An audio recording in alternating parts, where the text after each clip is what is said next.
The mafia boss who never loses control just threatened to literally make people disappear over his maid. And the 3 debt collectors who cornered her at midnight in a deserted dockyard just figured out they'd targeted this one woman. Garrison Vale would burn down the city to protect. She owes $78,000 she's been paying with brutal night shifts and 0 sleep. Terrified of becoming his charity case, refusing to tell him why she comes home at 3 a.m., covered in warehouse dust and looking hunted. He's been watching security footage obsessively, calling his capo at 4 a.m., losing focus in meetings, making contingency plans for threats he doesn't even know exist yet. Tonight, everything explodes: the debt, the lies, the obsession, and by morning, she'll either be free and his, or he'll have committed murder to keep her safe. Garrison Vale stood in his private office at 4 a.m., hands braced on his desk, staring at security footage of his maid sneaking through the service entrance for the 5th night in a row. Because 3 hours ago, he'd made a decision that would either bind her to him forever or destroy the only thing that made him feel human. She thought she was working a secret second job to escape a debt.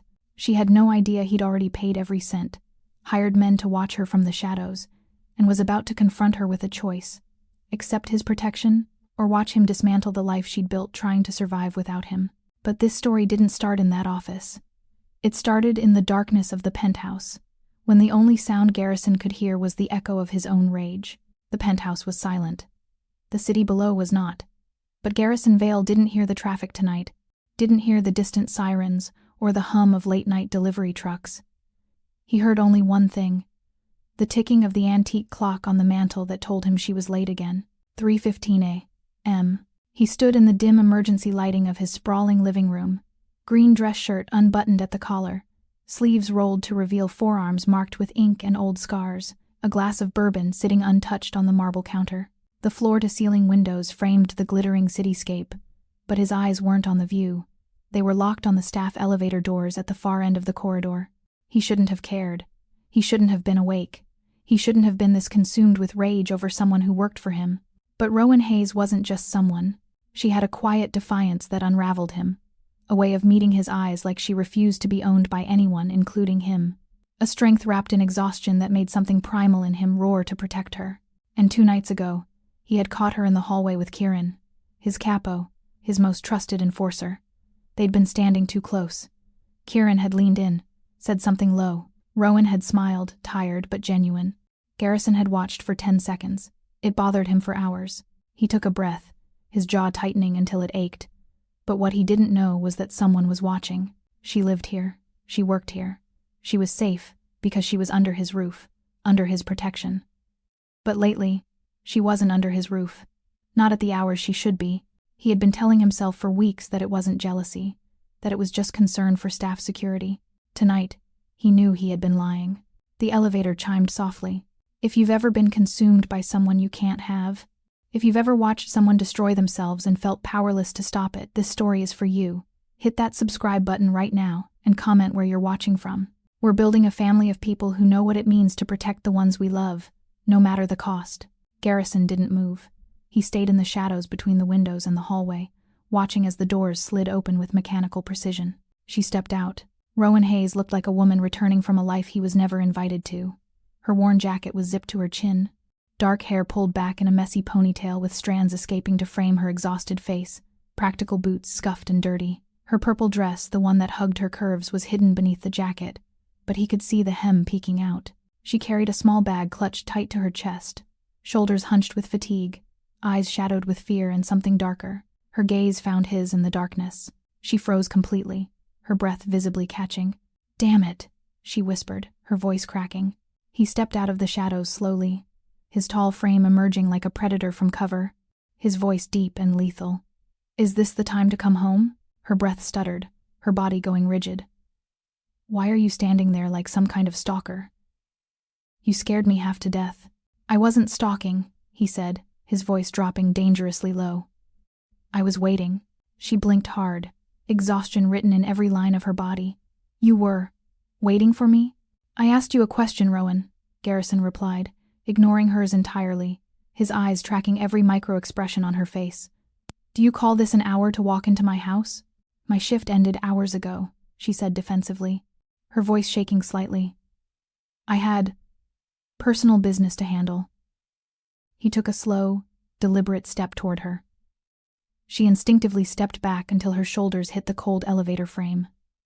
Trapped. What business? He asked quietly, his voice deceptively calm. That moment, everything in the room changed. With Kieran? Her eyes faltered for half a second. Half a second too long. Garrison's jaw clenched so hard he heard his teeth grind. Unbelievable. We work in the same building. She rushed out, her hands gripping her bag tighter. He checks on me sometimes, asks if I need anything. It's called being professional. At 3 a.m, he asked, his voice dropping to something razor sharp. In work boots and a jacket that smells like warehouse dust? My feet hurt, she snapped, lifting her chin defiantly. I was handling personal errands. Is that a crime? And you were exhausted, he said, stepping closer, too close. Terrified. I can see it in your eyes.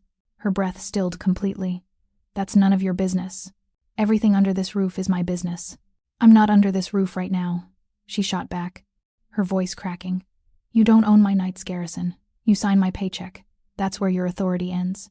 He stepped even closer, invading her space completely, his body radiating controlled fury. You live in my house, he said, his voice rough and possessive. Under my protection, and when you walk in at this hour, looking like you've been through hell, refusing to tell me where you've been or who you've been with, yes, I damn well care. She didn't expect that answer. Not from him. Not with that raw, vulnerable edge. You care? She whispered, something breaking in her voice. He swallowed once, hard, his control fracturing. I care about the people in my employ, he corrected, but the lie tasted bitter. That's all. Right. Her voice dropped, wounded and exhausted. Just business. Something flickered in his eyes, hurt, frustration, possessive rage all tangled together. For once, he wasn't thinking like a boss, but like a man about to lose everything. She couldn't tell which was stronger. He lifted a hand slowly, his calloused fingers brushing a smudge of something dark grease, maybe dirt from her cheekbone. You're exhausted, he said quietly, his voice dropping to something almost tender. What the hell are you doing to yourself, Rowan? Her breath stopped completely. I'm fine, she whispered, but her voice betrayed her. It's nothing you need to worry about. His thumb lingered 1 second too long on her skin. Go to bed. No more interrogation? We'll talk in the morning. In my office. I don't want more rules, Garrison. Then stop making me lose my mind, he said, and the raw honesty in his voice made her chest ache. Her heart tumbled. You're losing your mind? She whispered, searching his face. He didn't answer. He didn't need to. It was written in the tension of his jaw, the white-knuckled fists at his sides, the way he looked at her like she was both salvation and destruction. Good night, Rowan, he said softly, stepping back just enough to let her breathe. Good night, Garrison, she said, his name lingering on her lips like a confession. He inhaled sharply, every muscle in his body coiled tight. She walked down the corridor toward the staff quarters, her boots silent on the marble, her purple dress hem swaying beneath her jacket. He didn't take his eyes off her until her door closed with a soft click. Only then did he exhale and press both hands to his face, his control finally shattering in the empty silence. This wasn't normal. This wasn't professional. This wasn't safe. He was jealous. He was terrified. But this wasn't even the most shocking part. And worst of all, he was losing the one person who made this cold, violent world feel like it had warmth in it. Rowan woke 4 hours later with her body screaming in protest, and her mind replaying every word of that hallway confrontation. She'd barely slept. Her exhaustion so bone-deep that even lying down felt like work. The smudge of grease Garrison had wiped from her face had come from the industrial machinery at the warehouse, where she'd spent 6 hours loading unmarked crates for cash that would barely cover this week's interest payment. Her hands were raw, her shoulders ached, and her fear sat like a stone in her stomach because she knew that Garrison Vale wasn't going to let this go. She dressed in her standard uniform, the simple black dress and white apron that marked her as staff, and made her way to the kitchen, with her head down and her walls up. The morning light streaming through the penthouse windows felt accusatory, like it was exposing every secret she was trying to keep buried. She started the coffee, her hands moving through the familiar routine, while her mind spun with excuses, deflections, anything that would keep Garrison from digging deeper into a life she couldn't afford for him to see. You look like hell. Rowan jumped, nearly dropping the coffee pot. Kieran stood in the doorway, arms crossed, his expression somewhere between concerned and exasperated. He was a big man, broad-shouldered and dangerous in the way all of Garrison's people were. But he'd always treated her with a kind of rough gentleness that made her think he had sisters somewhere, people he'd failed to protect and was determined not to fail again. "Good morning to you too," she muttered, turning back to the coffee maker. "Don't deflect with me, Rowan. I'm not the one you need to worry about right now." Kieran moved into the kitchen, his presence filling the space in a way that was meant to be comforting but only made her more anxious. "He called me at 4 this morning, asked me where you go at night, asked me if I knew anything about your personal business." Her blood ran cold. "What did you tell him?" "Nothing. Yet." Kieran's voice dropped, became deadly serious. "But there was one thing he didn't know about his closest ally. But I'm not going to be able to hold him off much longer, and neither are you. Whatever you're hiding, whatever you're doing out there in the middle of the night, he's going to find out.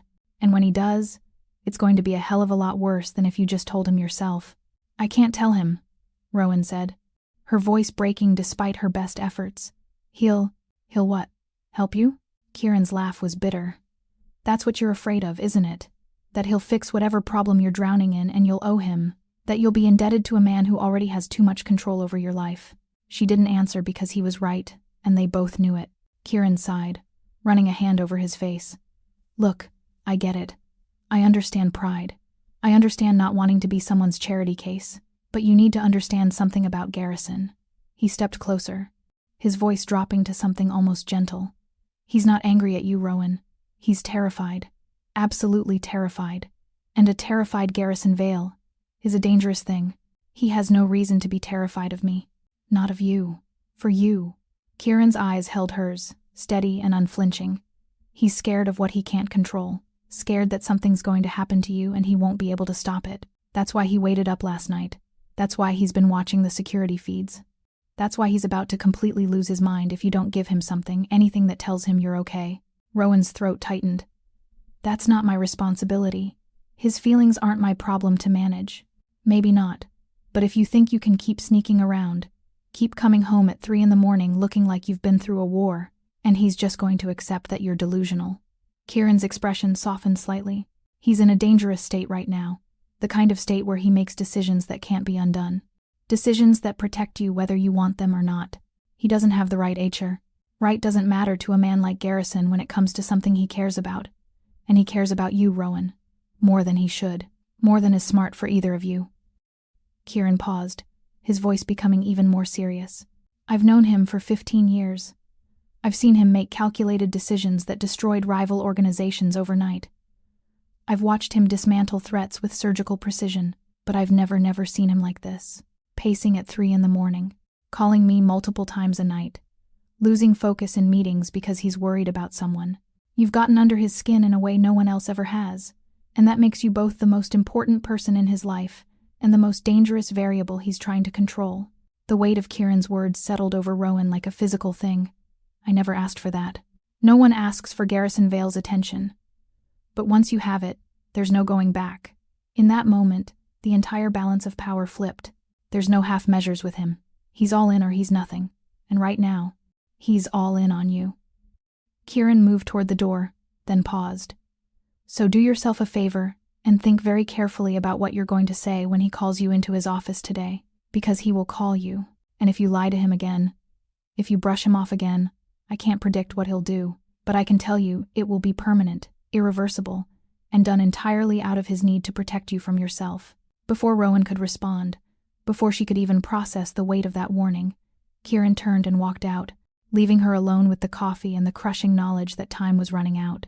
She had one more payment to make. One more desperate night shift at the docks that would finally get her caught up on the interest, and then maybe she could figure out a way to tell Garrison the truth without watching his respect for her crumble into pity. But even as she thought it, she knew it was a fantasy. There was no version of this story where she came out whole. The intercom on the wall crackled to life, Garrison's voice filling the kitchen with cold authority. "Rowan, my office. Now." Her hands started shaking before she could stop them. She set down the coffee pot carefully, wiped her palms on her apron, and walked toward the hallway that led to Garrison's private office with the measured pace of someone walking toward an execution. Every step felt heavier than the last, her exhaustion and fear mixing into something that made her want to run, to disappear, to find some way out of this penthouse and this life before everything came crashing down. But she didn't run. She never did. That wasn't who Rowan Hayes was. She knocked once on the heavy office door and heard his voice, rough and commanding. "Come in." The office was exactly as imposing as the man who occupied it, dark wood, floor-to-ceiling bookshelves, a massive desk that served as both workspace and barrier, windows that overlooked the city like a throne room overlooking a kingdom. Garrison stood by those windows now, his back to her, hands in his pockets, shoulders rigid with tension. He was dressed in another perfectly tailored suit, dark gray today, his presence filling the room in a way that made it hard to breathe. "Close the door," he said without turning around. Rowan did, the soft click sounding louder than it should have. She stood in the center of the room, hands clasped in front of her, waiting. The silence stretched. 5 seconds. 10, 20. She could hear her own heartbeat, could see the slight rise and fall of his shoulders as he breathed, could feel the tension coiling tighter with every passing moment. "I have a security concern," Garrison said finally, his voice carefully neutral, the tone he used in business negotiations when he was about to make an offer someone couldn't refuse. "One of my staff members has been leaving the premises at irregular hours, returning in the early morning looking exhausted and evasive. This staff member has access to secure areas of the building, knows my schedule, interacts with my people. From a security standpoint, this is unacceptable." Rowan's jaw tightened.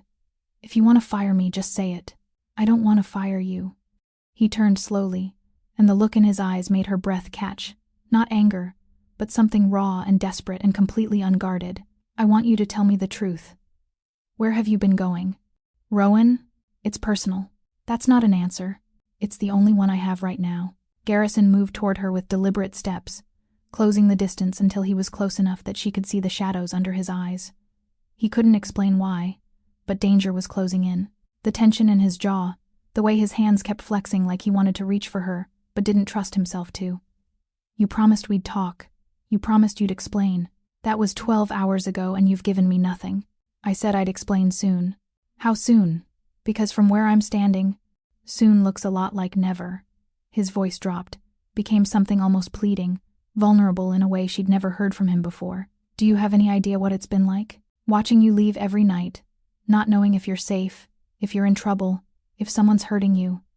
I've replayed every conversation we've had, searching for clues. I've reviewed security footage until my eyes burned, trying to figure out patterns. I've had Kieran make discreet inquiries, and every answer I get just raises more questions. You've been investigating me?" The betrayal in her voice was sharp. "I've been trying to understand why the woman He stopped abruptly, his jaw clenching.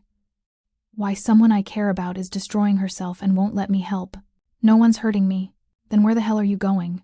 The question came out sharp, frustrated, all his careful control finally cracking. "What are you doing that has you coming home at 3 in the morning covered in dirt and looking like you're about to collapse?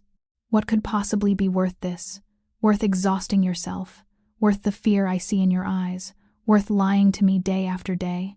"I'm handling my business," Rowan said, her voice steady even though her heart was racing, even though every instinct was screaming at her to tell him everything, to let him fix it, to stop carrying this weight alone. "My personal, private business that has nothing to do with you or this job or... It has everything to do with me when it makes me lose focus." Garrison's control finally shattered completely, his voice rising, filling the office with raw emotion. His next decision would decide whether he lived or died. "When I can't concentrate in meetings because I'm wondering if you're safe, when I can't sleep because I'm listening for the elevator, waiting to make sure you make it home. When I spend half my day reviewing security footage just to see if you're okay.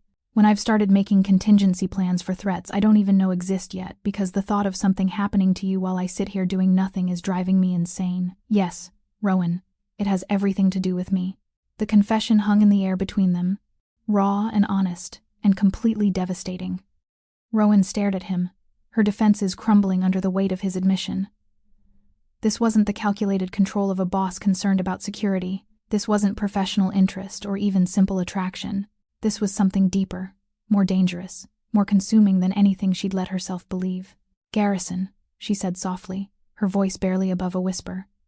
You can't do this." "Do what?" "Care about me like this. Lose sleep over me. Make me responsible for your peace of mind. I'm just someone who works for you. That's all this can be. Is that what you tell yourself?" His voice was rough, scraped raw with emotion. "That you're just someone who works for me? Because I've tried telling myself the same lie and it doesn't work, Rowan. It hasn't worked for months. Not since the first time you looked at me like I was just a man instead of a monster. Not since you refused to be intimidated by me. Not since I realized that the only time this penthouse feels like a home instead of a fortress is when you're in it. If watching someone finally admit they're terrified of losing the person they love makes your heart ache like it does mine, hit that subscribe button. Drop a comment telling us where you're watching from. Let's stand together for everyone who's ever been too afraid to say what they really feel. She wanted to argue, to rebuild the walls, to remind him of all the reasons this was impossible, the power imbalance, the professional boundaries, the fact that she was drowning in a debt that would make him see her as weak and pathetic. But the exhaustion was too much. The fear was too much. The weight of carrying her secret alone was finally breaking her, and she didn't have the strength to keep pretending. "I need more time," she said finally, her voice cracking, tears burning behind her eyes. "I promise I'll explain everything. I just need a few more days to handle something, and then I'll tell you whatever you want to know." Garrison studied her face for a long moment, his jaw working, clearly torn between demanding answers now and giving her the space she was begging for. She could see the internal war happening behind his eyes, the need to know warring with the desire to respect her boundaries, the urge to protect her fighting against the recognition that forcing the issue might drive her away completely. Finally, he nodded once, sharp and reluctant. 3 days. You have 3 days, Rowan. And then we're having this conversation whether you're ready or not. 3 days, she agreed, relief flooding through her even though she knew it wasn't enough time. Would never be enough time. And in the meantime, Garrison added, his voice dropping to something dark and possessive, something that made her shiver. "If I see you getting into a car with anyone, going anywhere that looks even remotely dangerous, this conversation happens immediately. Do you understand?" It wasn't a request. It was a command wrapped in concern, and Rowan knew she had no choice but to accept it. "I understand." "Good." He stepped back, putting professional distance between them even though the tension in the room hadn't lessened at all. But before she could turn to leave, he spoke again, his voice softer.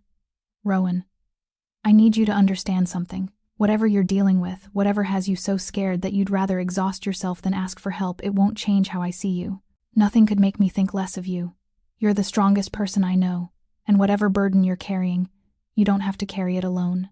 The kindness in his voice, the absolute conviction, nearly broke her.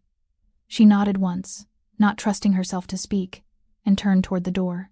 "Rowan," he called again as her hand touched the handle. She looked back, her vision blurring with unshed tears. 3 days. But if something happens, if you're in danger or you need help, you call me. Immediately. Promise me that much." There was one detail everyone missed. "I promise," she whispered, and slipped out of the office before the tears she'd been holding back could fall. In the hallway, she pressed her back against the wall and tried to catch her breath, tried to process what had just happened. Garrison Vale, the most dangerous man she'd ever met, had just admitted he was losing his mind over her. He'd confessed to watching her, worrying about her, making her safety his priority above everything else. And instead of feeling trapped or controlled, she felt seen, protected, important, and that terrified her more than any debt collector ever could. 3 days.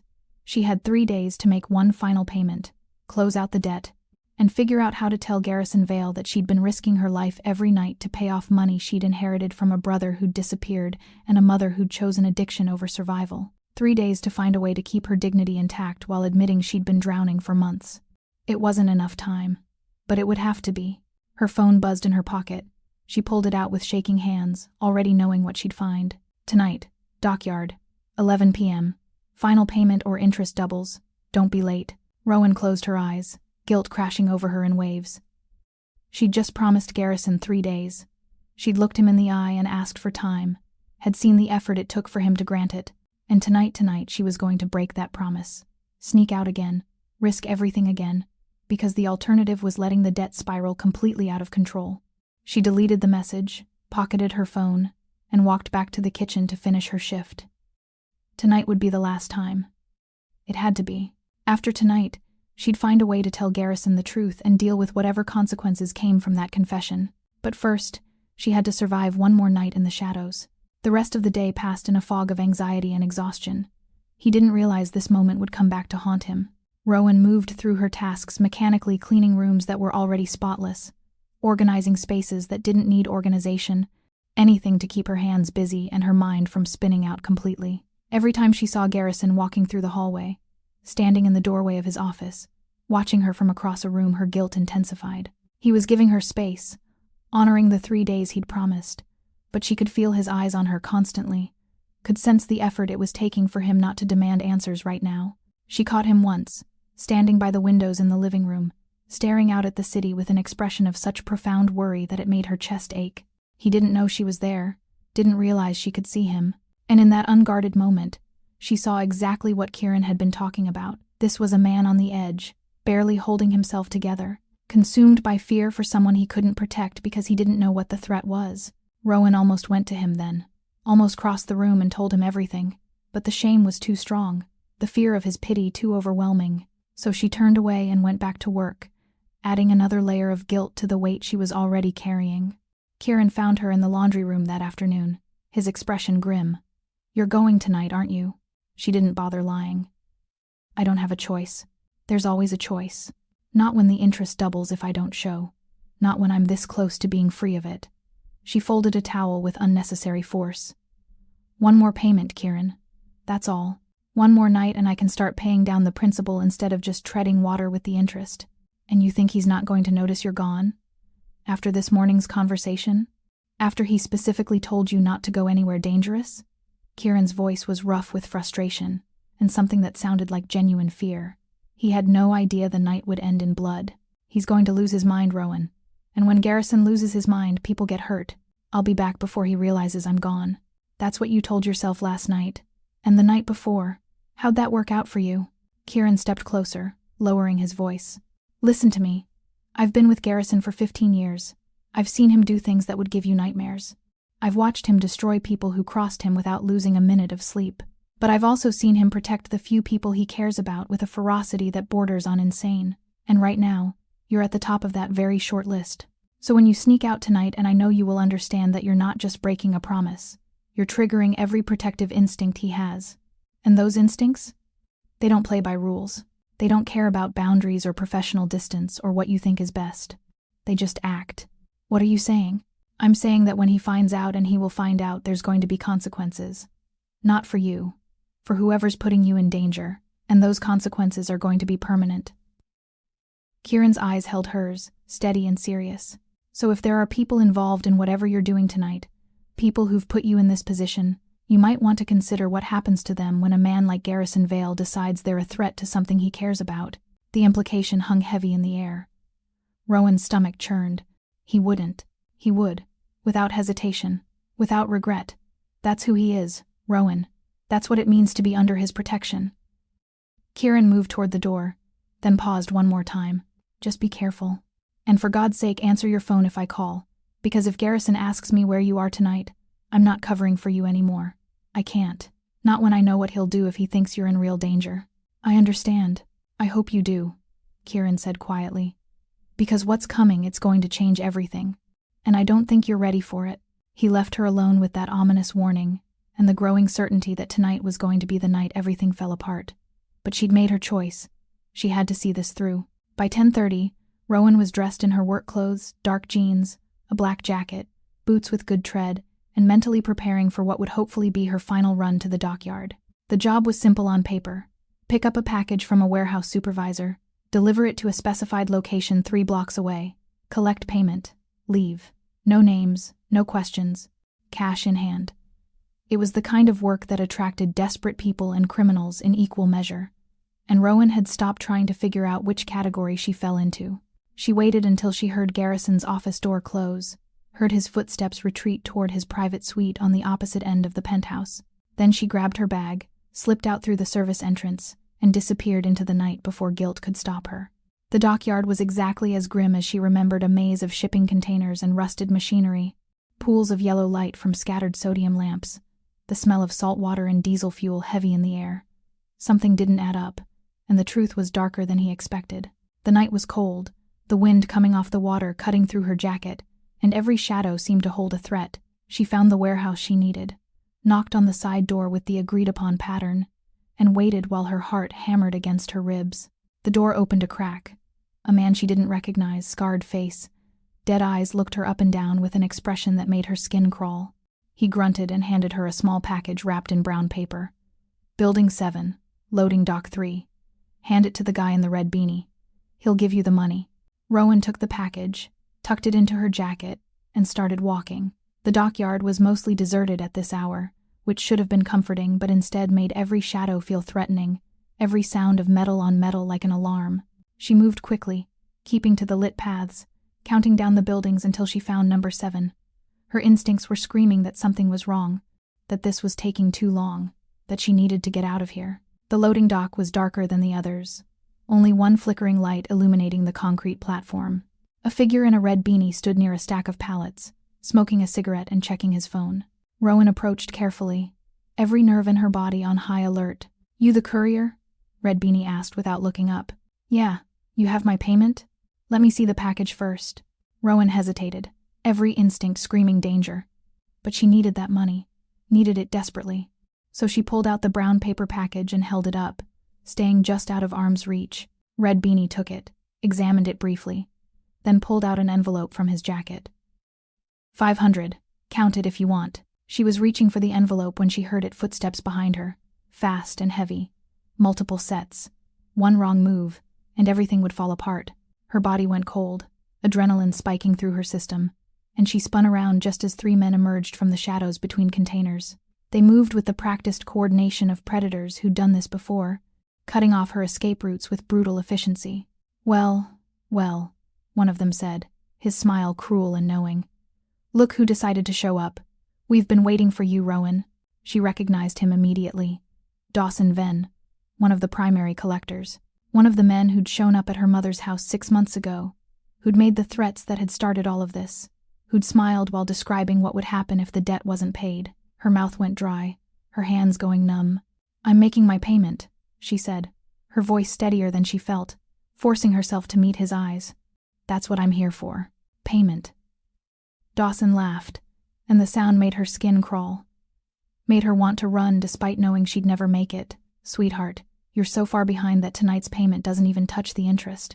You've paid us almost 30 grand in 6 months, and you know how much you still owe? 78,000. The interest compounds faster than you can work. We've been patient, too patient, but patience has limits. I'm working on it. I just need more time." "Time's up." He stepped closer, and Rowan instinctively stepped back, her shoulders hitting the cold metal of a shipping container, trapped. From here on, the rules of the game changed. "But we're reasonable people. We'll give you a choice.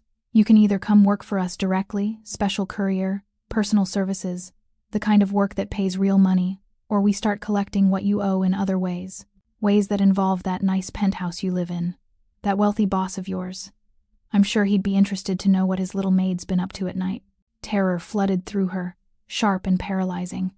This was it. This was the moment she'd been dreading, the inevitable endpoint of months of desperate choices. She'd thought she could outrun it, outwork it, but the debt had always been designed to be inescapable. They'd never intended to let her pay it off. They'd been waiting for exactly this moment when she was desperate enough, trapped enough, that they could force her into something worse. "I don't," she started, but the words died in her throat as a new sound cut through the night. A car engine, tires on gravel, headlights sweeping across the dock with aggressive speed. A black SUV pulled up fast, too fast. The driver clearly not concerned with caution or stealth. The door flew open before the vehicle had fully stopped, and then Garrison Vale stepped out, looking like death itself in his tailored suit and barely controlled rage. His eyes locked on Rowan with an intensity that made everything else the collectors, the fear, the debt, fade into insignificance. And in that moment, Rowan realized that Kieran had been right. About everything. He realized he wasn't alone, someone else had arrived. "Get away from her," Garrison said, his voice low and lethal, carrying across the dock with absolute authority. Now, the collectors turned, sizing him up, clearly trying to figure out if he was a threat or just another problem to be handled. Dawson's sneer was confident, assured. "This doesn't concern you, friend. Walk away." "I'll say it one more time." Garrison moved forward with predatory grace, closing the distance between himself and the collectors with measured steps that promised violence. "Get away from her." Something in his voice, in his posture, in the way he moved, must have finally registered because Dawson's sneer faltered slightly. "You Vale? The boss everyone talks about? Smart man. Now move before I make this a different kind of negotiation." The collectors exchanged glances, clearly weighing their options. Dawson recovered his confidence, his smile returning. All right, we're going, but this isn't over. His eyes flicked to Rowan, cold and calculating. She still owes. And we will collect. Unless... He paused, studying Garrison with new interest. Unless you're interested in purchasing her debt, we could work out an arrangement. Transfer of obligation. Very clean, very professional. No, Garrison said, his voice absolute. She doesn't owe you anything. Consider her debt purchased. Send me the accounting and I'll handle it. Dawson laughed, genuine amusement in the sound. You don't even know how much it is. I don't care. Name your price and get out of my city. There was a long, tense pause. Dawson's smile became calculating, predatory. This single decision gave him the upper hand again. 78,000, plus the accumulated interest and fees. Call it an even 90. Done. You'll have the wire transfer by morning. Now leave. Dawson's eyes narrowed. Just like that? No negotiation? Just like that. Garrison's voice dropped to something dangerous. But understand something. If I ever see you near her again, if I ever hear that you've contacted her, threatened her, or even spoken her name, I will make you disappear. Not metaphorically. Not as a business maneuver. I will literally make you disappear in ways that ensure no one ever finds what's left. Do we have an understanding? The threat hung in the air, and Dawson, despite his earlier confidence, finally seemed to recognize exactly who he was dealing with. Yeah, we understand. Pleasure doing business with you, Vale. Are you Team Garrison for showing up at that dockyard? For threatening to make people disappear to protect the woman he loves? If this moment hit you right in the chest, subscribe and join our family. Comment where you're watching from. We're all in this together now. They disappeared into the shadows, leaving Rowan and Garrison alone in the flickering light of the loading dock. The silence that followed was deafening. Rowan couldn't move, couldn't breathe, couldn't do anything but stare at the man who'd just saved her life while simultaneously destroying the last shred of independence she'd been clinging to. Garrison, she whispered, her voice breaking. You shouldn't have. Don't. He closed the remaining distance between them in 2 strides, his hands coming up to frame her face, his touch both gentle and desperate. Don't tell me what I shouldn't have done. I just watched 3 men corner you in a deserted dockyard in the middle of the night. So forgive me if I don't give a damn about property lines or debt protocols or whatever the hell you think should have stopped me from getting to you. How did you even find me? Kieran finally told me the truth. About the debt. About the jobs. About how you've been risking your life for months while I sat in my penthouse like an idiot and pretended I didn't know something was destroying you. His voice cracked, raw emotion bleeding through the anger. So I tracked your phone, called in every favor I had to find out who you were working for, and drove like hell to get here before something happened that I couldn't fix. And thank God I did. Because another 5 minutes, and... He stopped, swallowed hard, his hands trembling slightly where they held her face. I can't even think about what might have happened. Tears were streaming down her face now, hot and unstoppable. You weren't supposed to find out like this. How was I supposed to find out? When you finally collapsed from exhaustion? When one of those men decided to take payment a different way? When they showed up at the penthouse and dragged you out in the middle of the night? His thumbs brushed away her tears with infinite gentleness despite the fury in his voice. I told you 3 days. You promised me 3 days.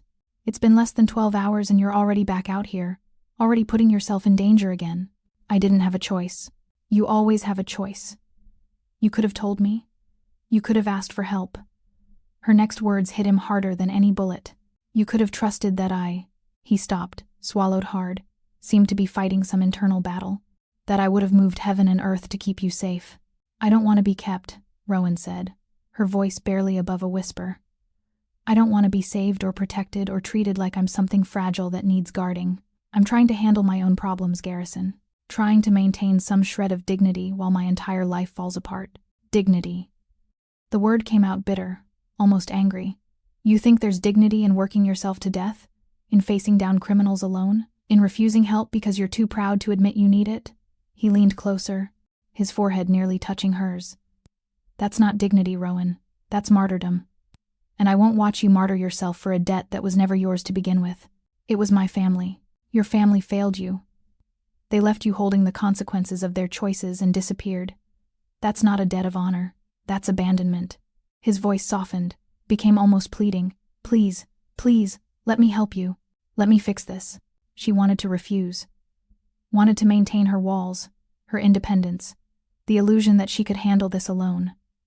But standing there in the dock's flickering light, with Garrison's hands cradling her face and his eyes begging her to let him in, Rowan felt something inside her finally break. The exhaustion, the fear, the weight of months of carrying this secret alone. It all came crashing down at once.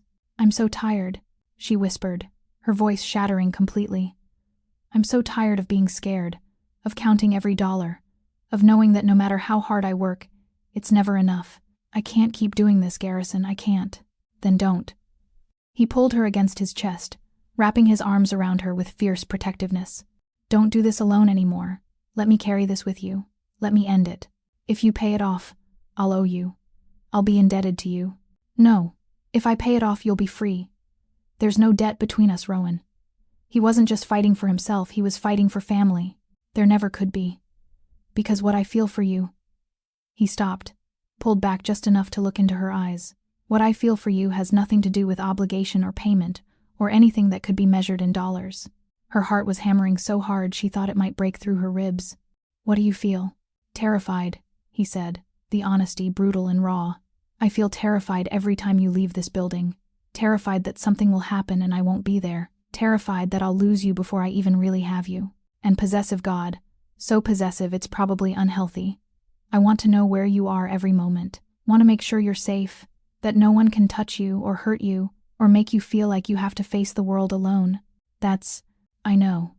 I know it's too much. I know I'm your employer, and this crosses every line that exists. But I can't pretend anymore, Rowan.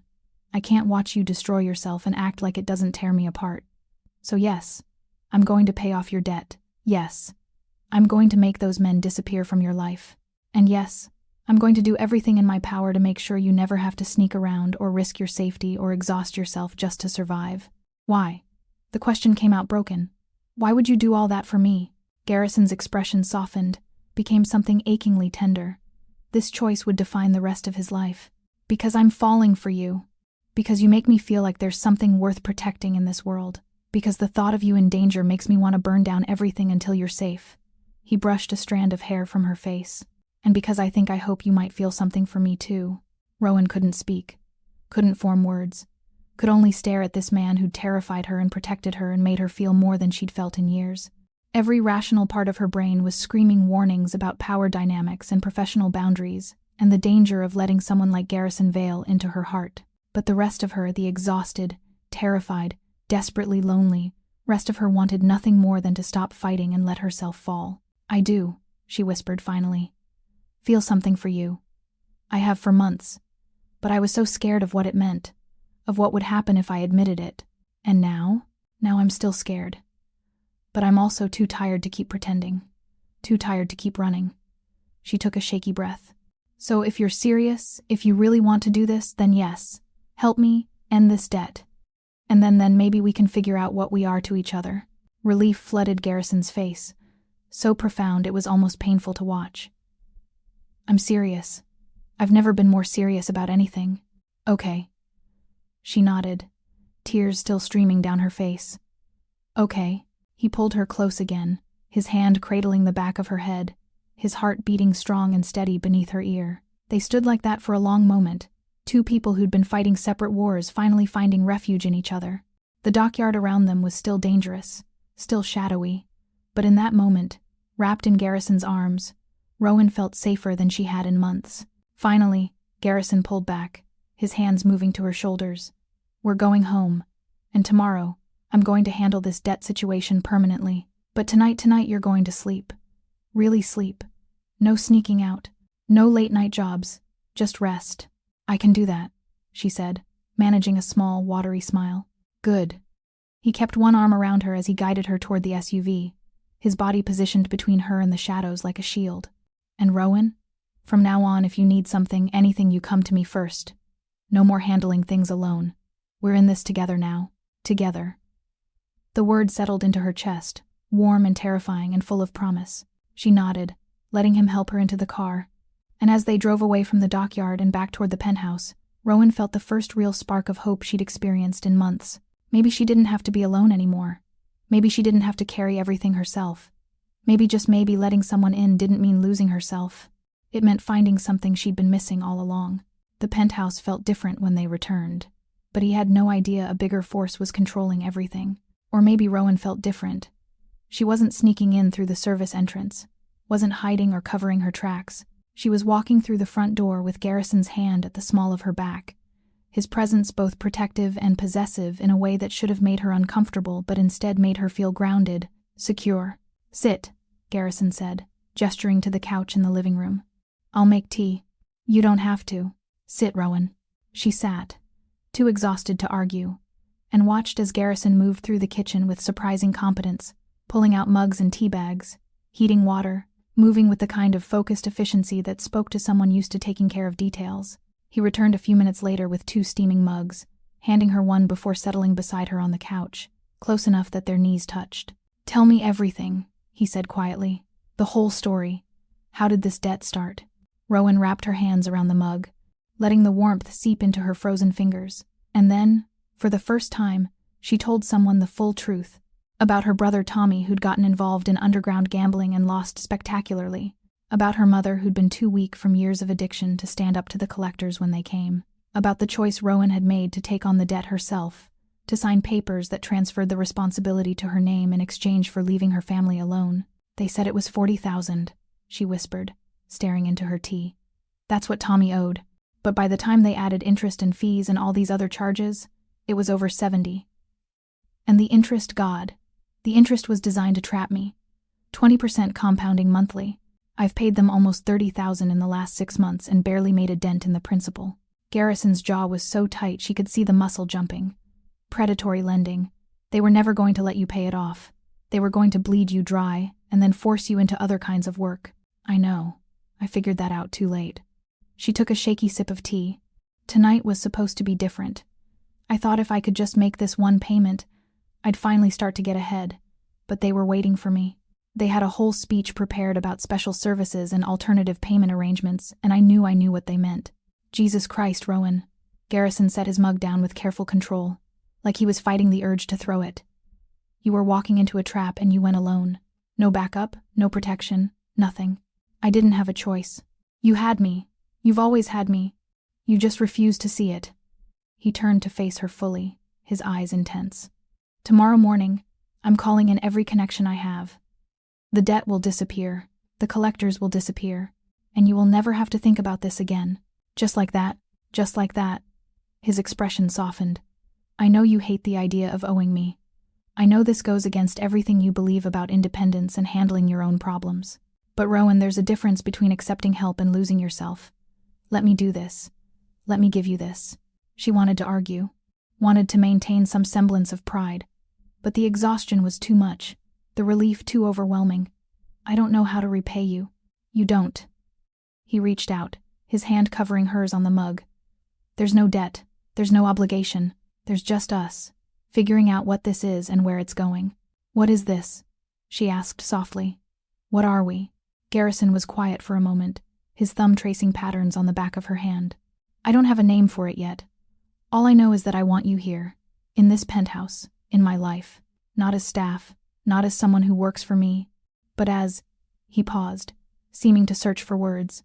"As mine, if you'll have me." The possessiveness in his voice should have been a warning sign, should have made her pull back, but instead, it made something warm and fierce bloom in her chest, because she'd spent so long fighting alone, refusing to belong to anyone or anything, that the idea of being claimed by someone who looked at her like Garrison did felt less like a loss and more like coming home. "I'll have you," she whispered. "God help me, but I'll have you." The smile that broke across Garrison's face was devastating, relieved and hungry and full of promise. He set both their mugs aside and pulled her close, his lips finding hers in a kiss that was nothing like she'd imagined. It wasn't gentle or tentative. It was fierce and claiming and full of months of suppressed desire finally breaking free, his hands tangled in her hair, his body pressing her back against the couch cushions, and Rowan melted into him with a desperation that matched his own. When they finally broke apart, both breathing hard, Garrison rested his forehead against hers. "Stay here tonight, in one of the guest rooms, or—" He paused, vulnerability flickering across his face. "In my room, not for just to sleep. I just need to know you're close, that you're safe." "Your room," she said without hesitation. I don't want to be alone tonight. He stood, holding out his hand, and she took it, letting him lead her through the penthouse to his private suite. The room was exactly what she'd expected, masculine, understated, dominated by a massive bed and more floor-to-ceiling windows that overlooked the city. He found her something to sleep in, gave her privacy to change, and when she emerged from the bathroom in his t-shirt that fell to her thighs, the look in his eyes made her breath catch. "Come here," he said softly, pulling back the covers. She climbed into bed beside him, and he wrapped his arms around her, pulling her against his chest with careful tenderness. His hand stroked through her hair in a soothing rhythm, his heartbeat steady beneath her ear, and for the first time in months, maybe years, Rowan felt completely, utterly safe. "Sleep," Garrison murmured against her hair. "I've got you."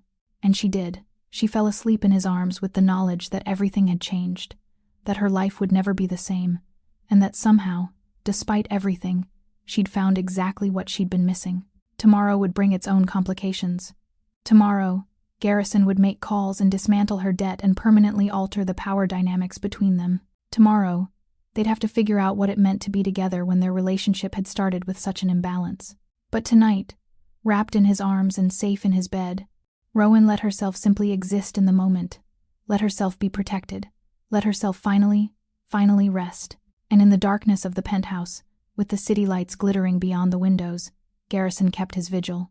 This was only the beginning of a much bigger war, watching over her, protecting her, already planning how to eliminate every threat that had ever made her feel afraid.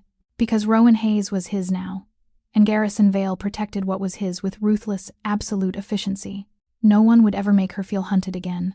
If you're still thinking about them, subscribe and become part of our story family. Your support is what keeps these emotional journeys alive. Comment where you're watching from. Let's share this experience together.